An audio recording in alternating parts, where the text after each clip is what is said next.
Hey there, Real Writers. It's Chris. Happy Sunday. I'm excited to have you all journaling with me again today. Um, I decided to bring out my two sets of moon decks. Wait, let me back up a second and just tell you that I am in the last 2 months of my braces, and I have 3 different elastics in my mouth right now in various configurations. It's like a geometry lesson in my mouth. And and I have been not threatened, but strongly encouraged to not use my elastics, which are annoying and painful. So I'm being very good and I'm keeping them in all the time, which means that I might sound weird or I might be inarticulate or not enunciate well or just sound weird, I think covers it. So I apologize if that's the case, but we're in the home stretch and I'm so excited to get these off because we passed 2 years in June. So, so now that housekeeping is out of the way, let's get back to the cards. I pulled out my 2 moon decks. The one on the left is Queen of the Moon Oracle by Stacey Demarco, and the one on the right is Moonology by Yasmin, Boland. And I feel compelled to pull these cards out because we have 3 moons this month, 3 big ones. Well, you have a moon every day of the month, but you know what I mean.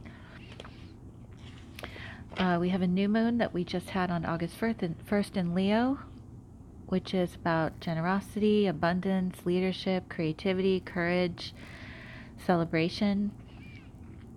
And a new moon is always about seeding your intentions, which we can do today. It's not too late to do that. The first 3 days of a new moon are just as strong for doing the work of that new moon. And then we have a full moon in Aquarius on August 15th, and Mercury will finally be out of its shadow period then, so it'll be full speed ahead. And this one is about releasing negativity and fear. It's a perfect time to do that because it's a full moon, and full moons are, you can focus on releasing that which you no longer need in your life.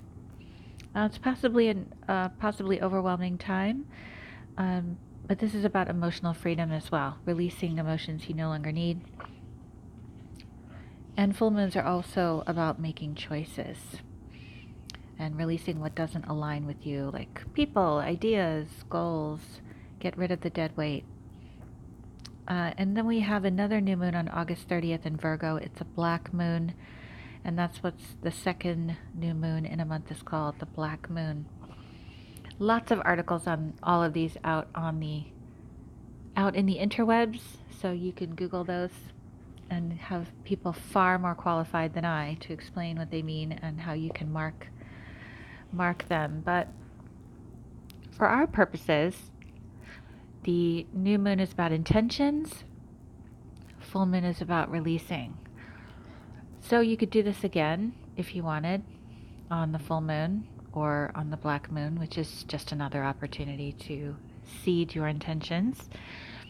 But I just wanted to pull out these cards again. I love both of these decks a lot. So welcome if you're new. Thank you for joining me. We've been doing this for a few months now, over 3 months, and mostly it's because I just don't get to journal unless I hold myself accountable by doing these videos.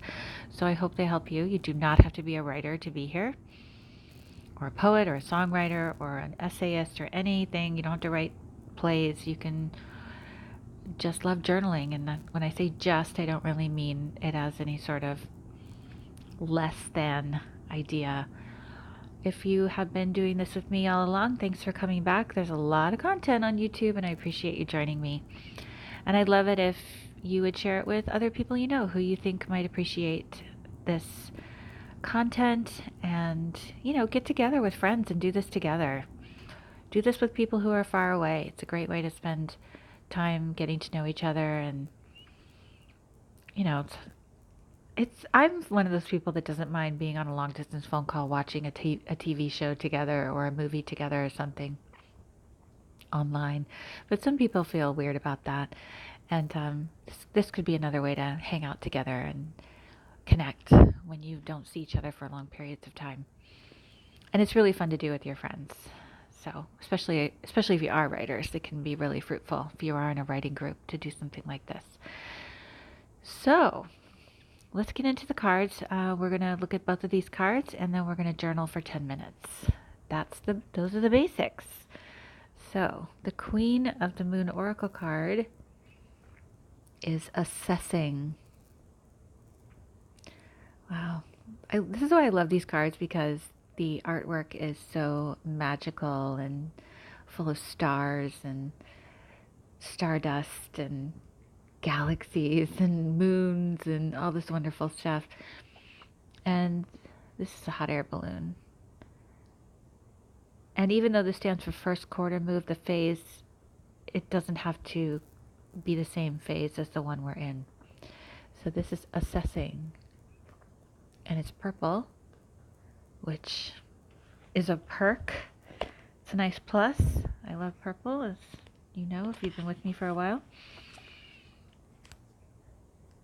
So let's read this description. It is time to assess your current position. You must make sure your blind spots are revealed and that you are honest with others and yourself. Sometimes the hard decision is the best decision. You should be able to assess and move quickly based on that assessment. And then here's an affirmation. I am enjoying moving and choosing, moving and choosing. And back to the description.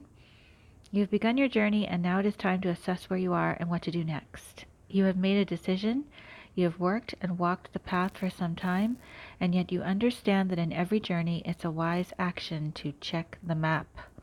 Sometimes we go along a pathway and we keep going, even if it seems like the way is no longer the right way for us.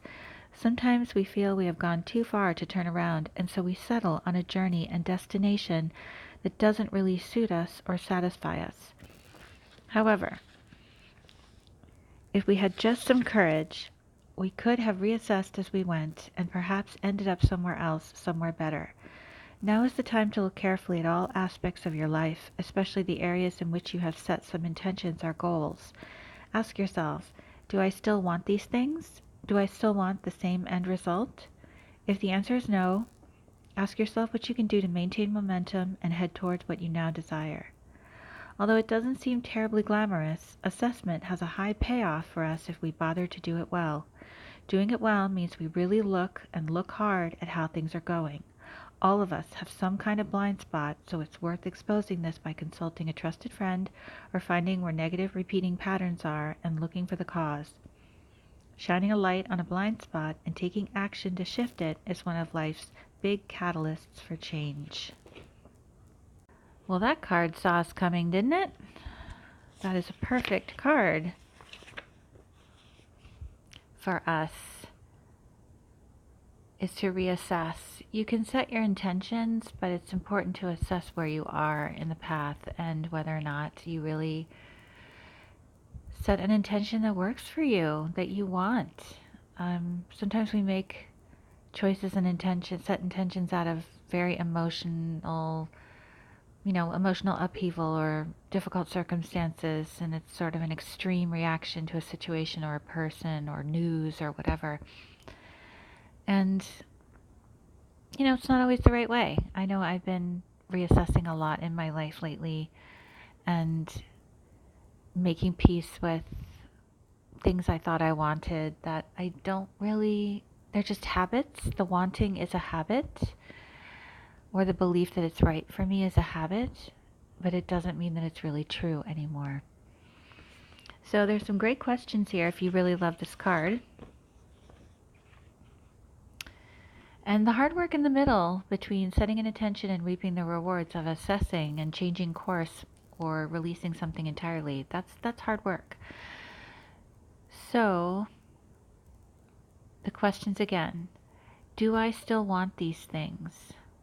Do I still want the same end result? So think of a situation or a goal you're chasing, I don't know, a relationship, a job, anything really, whatever comes to mind when I was reading about this card. And ask yourself those questions. Do I still want these things or this thing? Do I still want the same end result? So that would be good for this card. Going to the Moonology card. Oh, okay, so the full moon coming on August 15th is going to be in Aquarius. So you might come back to this video. You might do the assessing card now and then come back in the middle of the month on August 15th.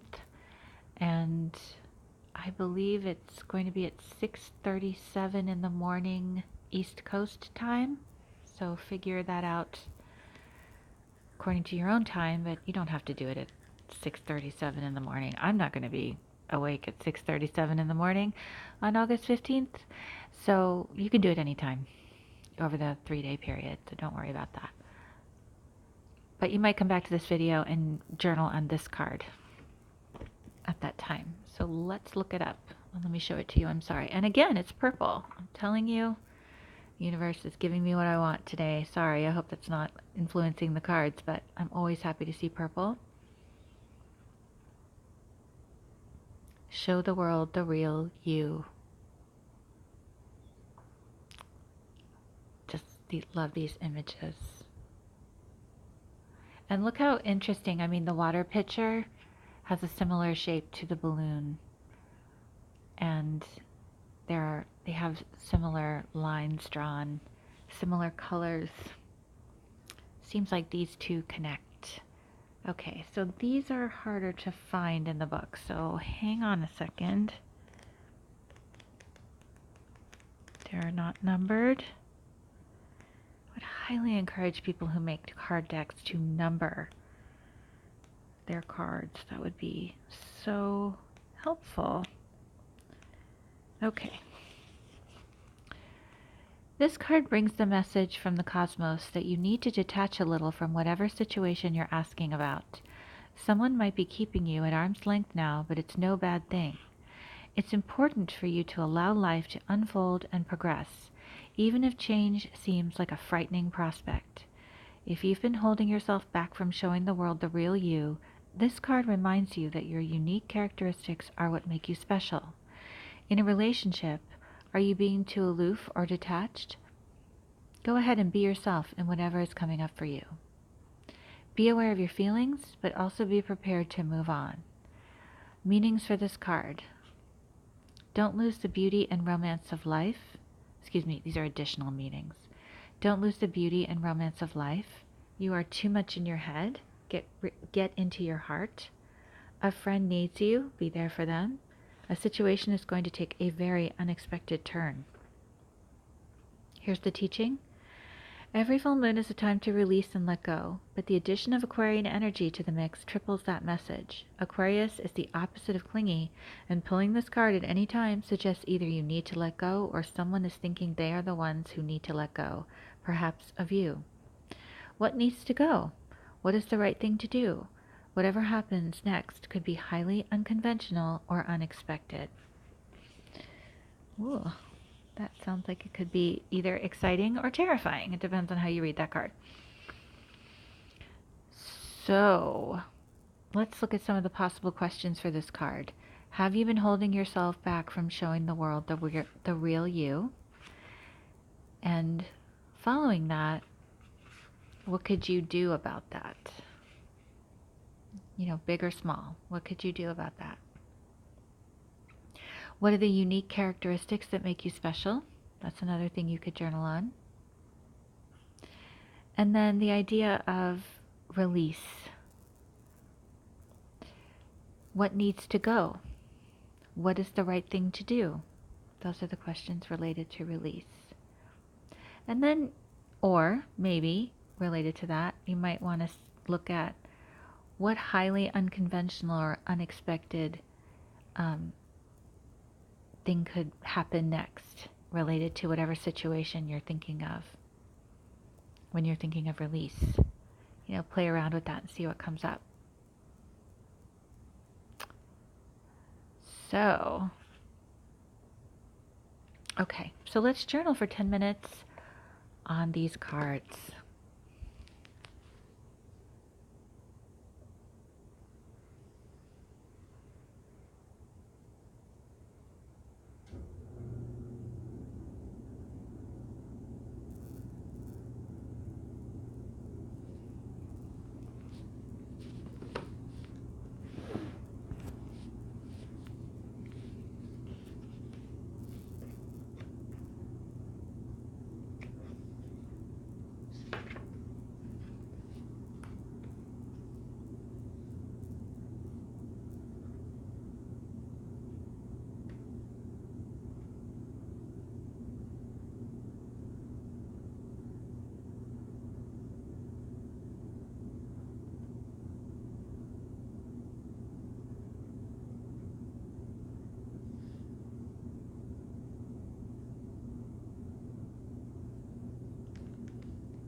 that's our 10 minutes. I'd love to know what you focused on if you wanted to share. I did the assessing card. Like I said, I've been doing a lot of that, but I haven't actually been putting that into words, into writing. So this was a good opportunity for me to do that today. And it's important to take stock anytime really, but it's good to do at the new and full moons because you can either set the same intention or update your intention and plant new seeds, or pull up the ones you planted before and plant them in a different place, so to speak. That metaphor isn't quite working, but I think you know what I mean. And then also at the full moons to see what you might want to release. That's as metaphysical as it has to get for you. You may not even be comfortable with any of that, and not something you want to bother with tracking the moon, but just do a check-in at the beginning of a month and the check-in at the end of a month, and not even associate it with the moon if you want, and maybe a midway check-in halfway through the month, an assessment.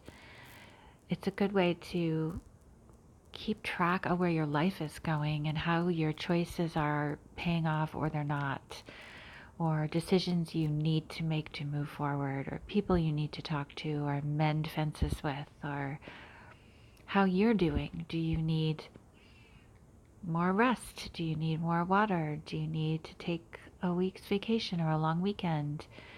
Take a road trip? Do you need to lie around and read? Do you need to go to the doctor? Get your annual checkups done. Take care of yourself. Go to the dentist. Things like that. Just the world goes by so quickly, and we often forget to take care of ourselves. We put ourselves last, or pretty close to last. So that's also why I love these sessions, because it's a great way to take stock and to also dream.